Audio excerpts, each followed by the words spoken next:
Podcasts on UNC-TV.org are made possible through the financial contributions of viewers like you, who invite you to join them in supporting UNC-TV.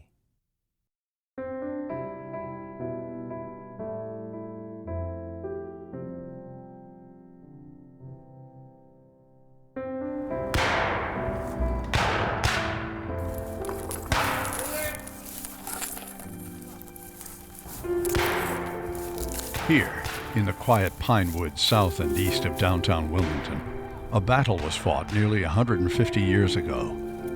A battle that turned the tide of the Civil War in favor of the Union.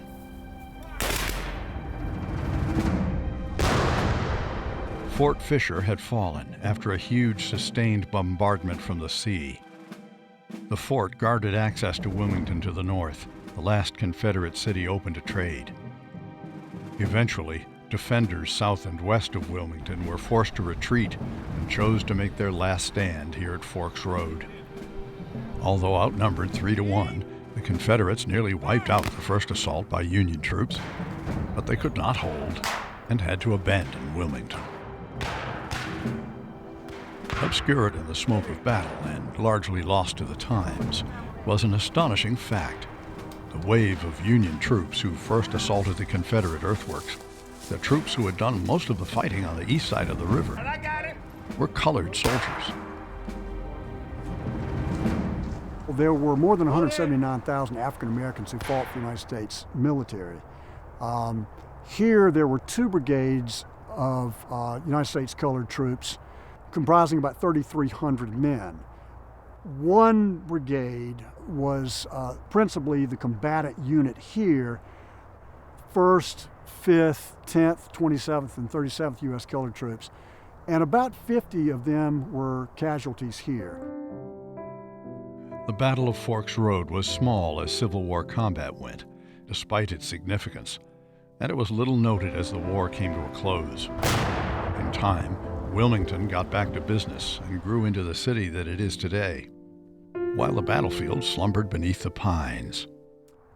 I got very interested in the site. We were able, through archaeological surveys, prove that there was indeed a battle here, but there was not much known about the battle through documentation.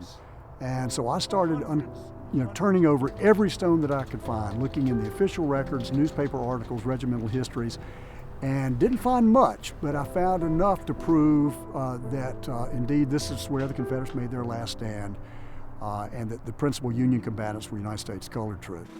United States colored troops fought in 39 major battles, and they fought in over 400 minor skirmishes and other smaller battles. But this particular one here in Forks Road is important because the majority of the federal troops were USCTs. Coming up from Fort Fisher, this was the next stop before the fall of Wilmington. And Wilmington, of course, was a major asset to the Confederacy in keeping their supply line open. So but the fact that the USCT were victorious here at Forks Road is a very important part of our history. And I must honestly say that within the black community, the stigma of the Civil War still runs deep. It still runs deep. I've been a reenactor for over 10 years. And a friend of mine came to me some years ago and said they had a traveling Underground Railroad show and they needed some blacks to portray slaves. And I told him, I said, I'm not portraying slaves this week. I'm not doing slaves, just honestly. And after I hung up and I thought about it, and I said, I could be a soldier, but I couldn't be a slave. Every February, the patch of Wilmington woods that was the battlefield is transformed into a Civil War encampment with all the accoutrements one would expect of the era, Confederate and Union.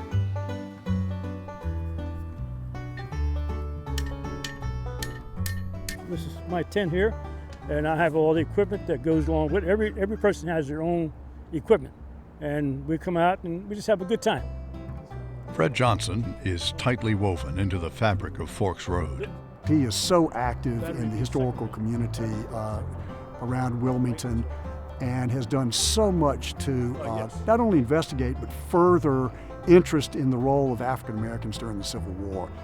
He is an active participant in Civil War reenactment, serving on an artillery crew, but he goes around to local schools and portrays an African American soldier dressing out in uniform, even going so far as to make hardtack, which was kind of a staple among Civil War soldiers for eating, is like a hard biscuit. And encouraging students, black and white, to take a greater interest in their past. So have a good trip. I hope you learned something. Thank you. All right. So anyhow, I asked this one young girl in this class, I said, how would you like to have eaten hardtack all the time? She says, I wouldn't. I said, what would you have did? I'd go to Burger King. Fred is full of stories, like the one about how the shoes Civil War soldiers wore didn't come in lefts and rights. Reason being, they only had to make one shoe. They didn't have to make a left or a right. If I would get shot, fall dead, you come by and see my shoe was better than yours, your left shoe or right shoe, you'd put my shoe on and wear it.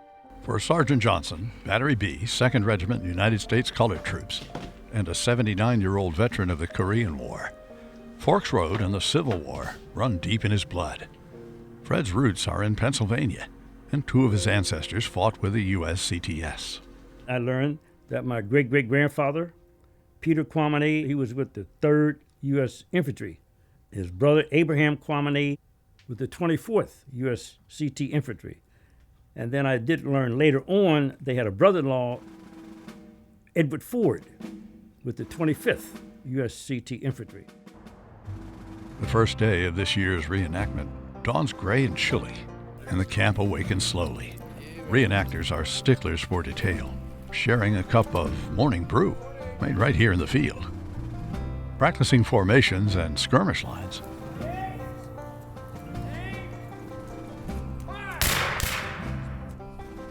And even drawing soldiers' pay. Hey, you've already been paid. Hip hip hooray! Hip hip hooray! But what of the real men who fought and died here? Many of whom rest in unmarked graves, the U.S. colored troops. Who remembers them? The answer, of course, is Fred and other USCT reenactors. Later in the spring, they don their uniforms one more time for some long overdue formal recognition of soldiers who fought here in the Battle of Forks Road and were buried in Wilmington's National Cemetery. And they really have not gotten the due recognition that they deserved, and Fred Johnson applied for, and a highway historical marker has been approved, and that will be erected sometime this spring. So Mr. Johnson is, again, as an African American, in the vanguard of our Civil War history. It took many trips to Raleigh to meet with the State Archives and History Division, and long talks with the Wilmington National Cemetery. But he got it done. Just like Fred's great-great-grandfather, who walked from Florida to Pennsylvania after the war to return to his family, Fred persevered. And thanks largely to his efforts, a highway marker now informs the thousands of people who drive by this cemetery that brave men of all colors rest here. Today's event centered around the many tombstones that are in that National Cemetery that have never been given any type of recognition. As the mayor stated today, thousands of people drive up and down Market Street. They never know. Why did it take so long? No one made any effort or had any interest to step up and start to do something. Well, I did. I'm very proud and happy that I did.